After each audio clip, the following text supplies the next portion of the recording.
A very specific feeling. Picture this. It's Sunday afternoon. Okay. You've had a busy week, maybe even a highly productive one.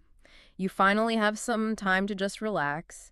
You sit down, the house is quiet, and suddenly, instead of feeling relieved, you feel completely unsettled. Oh, yeah, I know that feeling. Right, you feel a little anxious, maybe even a bit empty inside.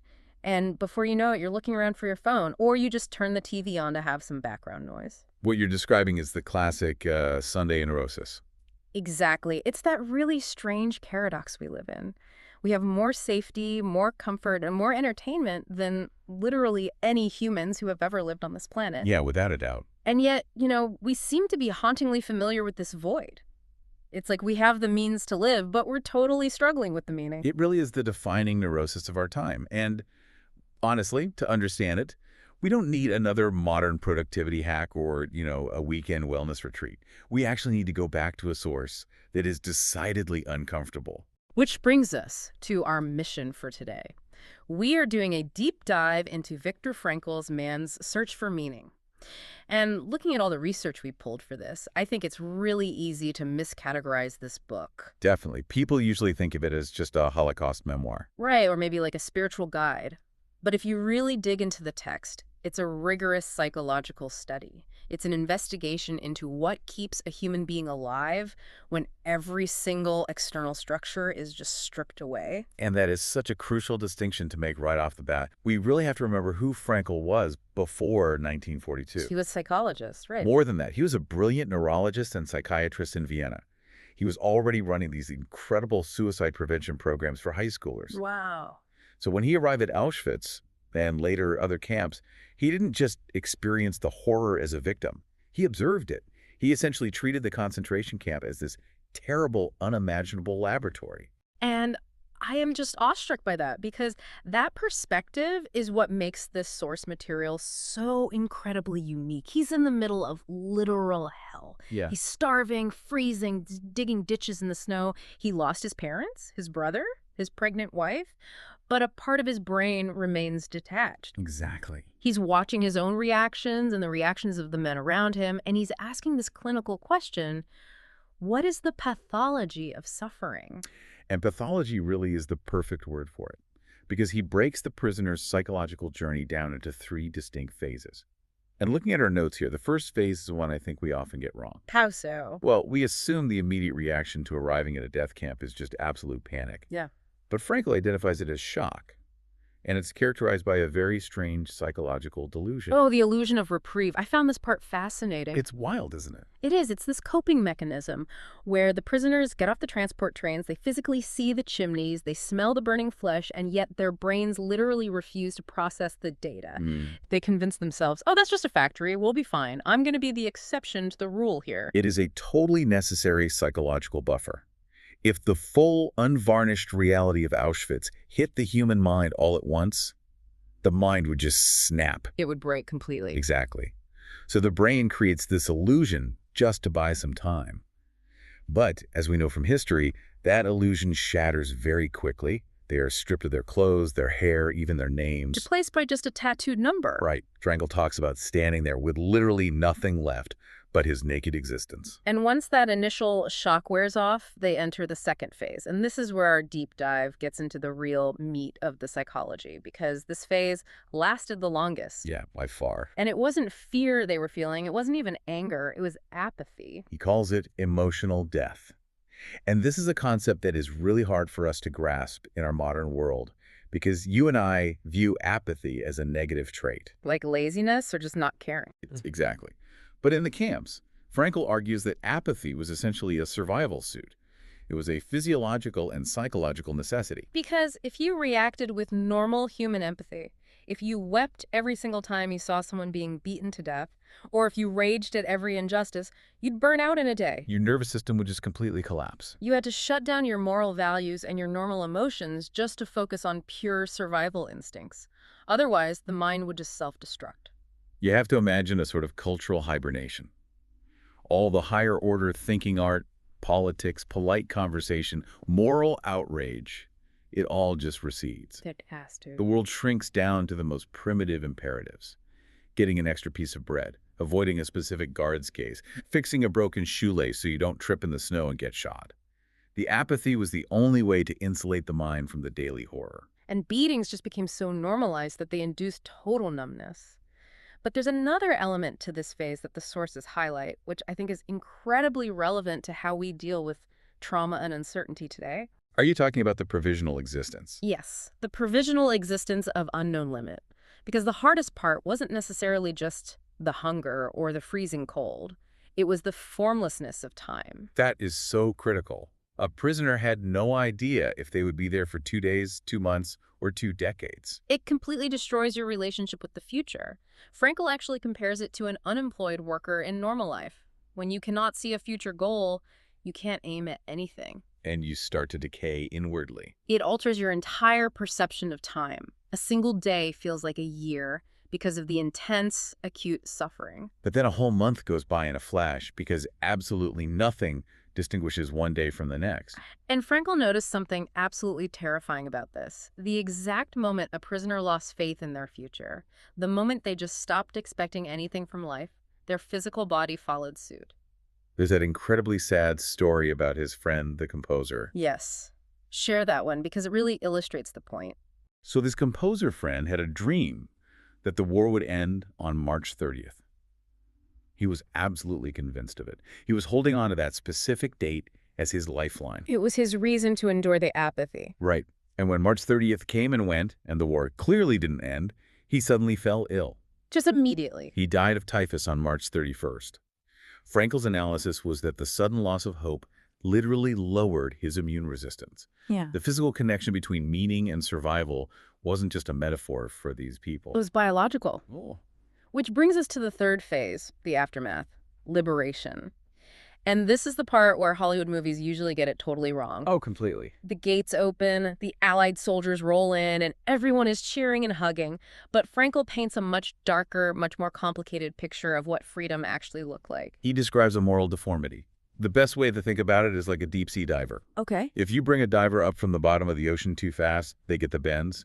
The pressure change is too violent, their blood essentially boils. That's a great analogy. The prisoners had been under such immense psychological pressure for years. So when that pressure was suddenly released, they didn't feel instant joy. They felt nothing. Or they felt immense bitterness. He writes about men walking out of the camps, walking through fields of beautiful flowers, and feeling absolutely nothing inside. Total emotional emptiness. And then the tragedy of finally making it home, only to find that the people they endured all that suffering for were already gone.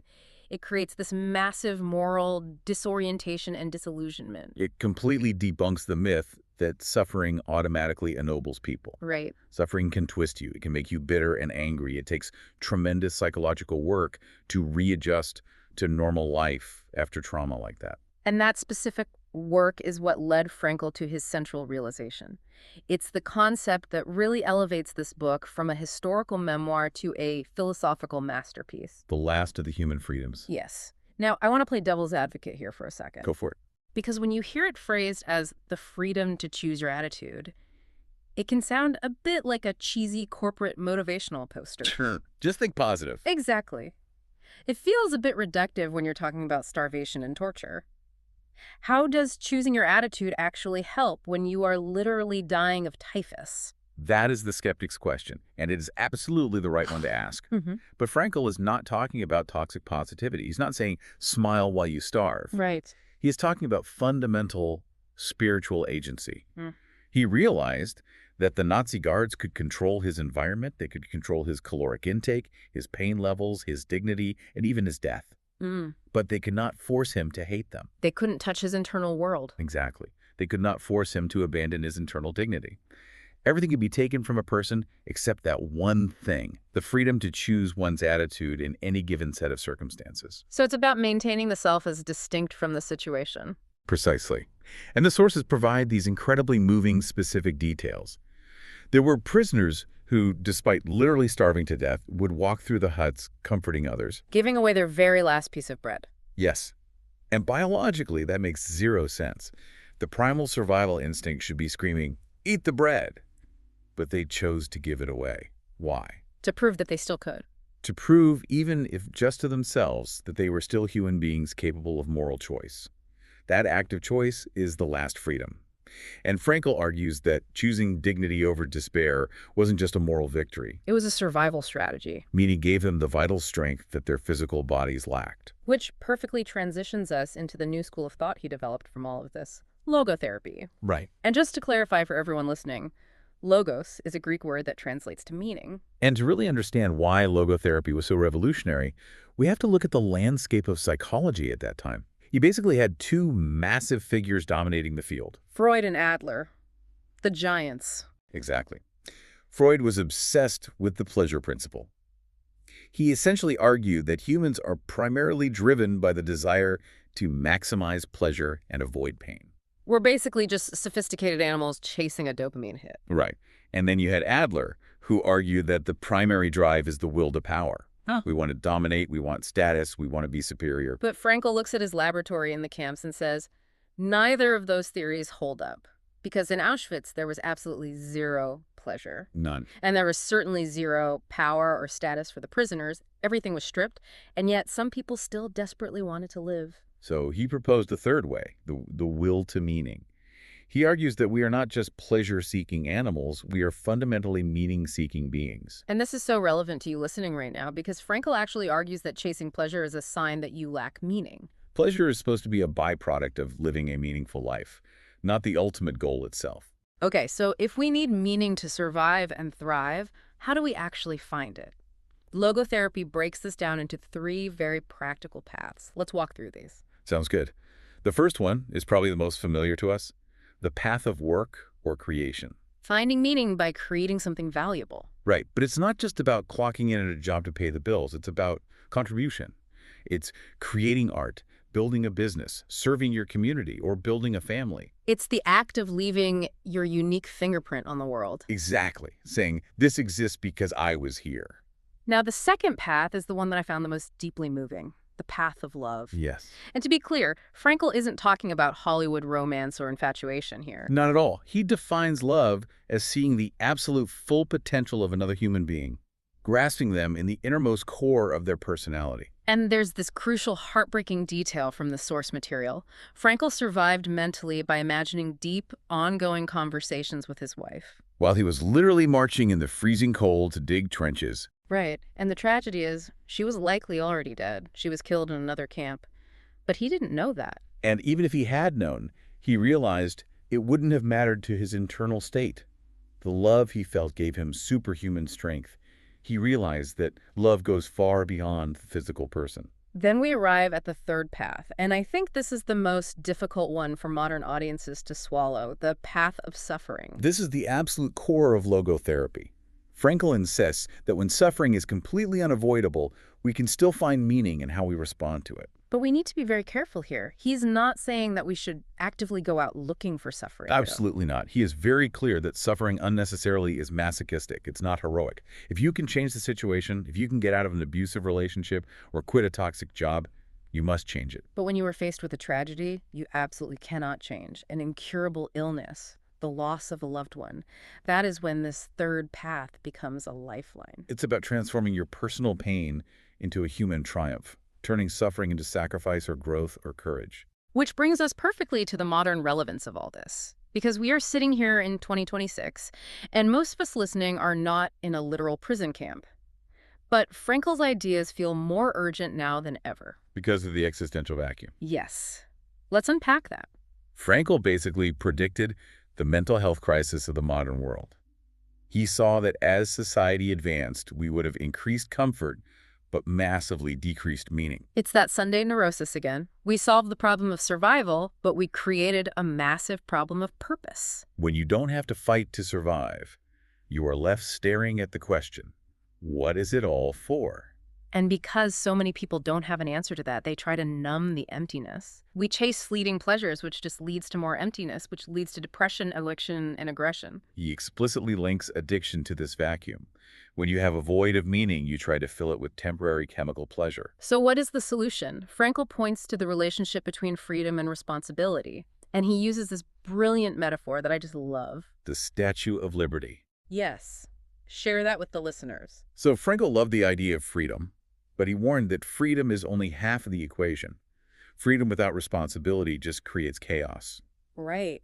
So he suggested that the Statue of Liberty on the East Coast of the United States needs to be complemented by a statue of responsibility on the West Coast. Because meaning actually comes from responsibility. It comes from being obligated to a person, to a cause, or to a task. If you just have pure freedom with no ties to anything, you just drift.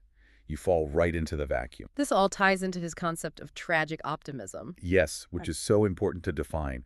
Tragic optimism is not blind positivity. Right. It's not ignoring the bad things in the world. It's remaining optimistic and fully accepting life despite the unavoidable pain, guilt, and death we all face. It's saying yes to life no matter what. As we wrap up this deep dive, there is a massive paradigm shift that Frankl offers, and I think it completely changes how we view our lives. It really flips the script. We spend so much time walking around asking, what is the meaning of life? As if it's this riddle we need the universe to solve for us. And Frankl says we have it entirely backward. Yeah. We shouldn't ask what the meaning of life is. We need to realize that life is actually asking us the questions. Life is the one conducting the interview. Exactly. Life asks you, how will you handle this setback? Or how will you treat this person today? And you answer not with words, but with your actions and your conduct. That puts the agency entirely back in your hands. It means that life literally never stops having meaning, even in the depths of suffering. You always have a response to give. I want to leave everyone listening with one final provocative thought from Frankl to mull over today, something you can take with you into your week. It's a powerful one. Frankl says, when we are no longer able to change a situation, we are challenged to change ourselves. So true. So think about your own life right now. What is the situation that you are facing that you simply cannot change? And more importantly, how is that unchangeable situation challenging you to change who you are? That is where the real work begins. It really is. Thank you for joining us on this deep dive. See you next time.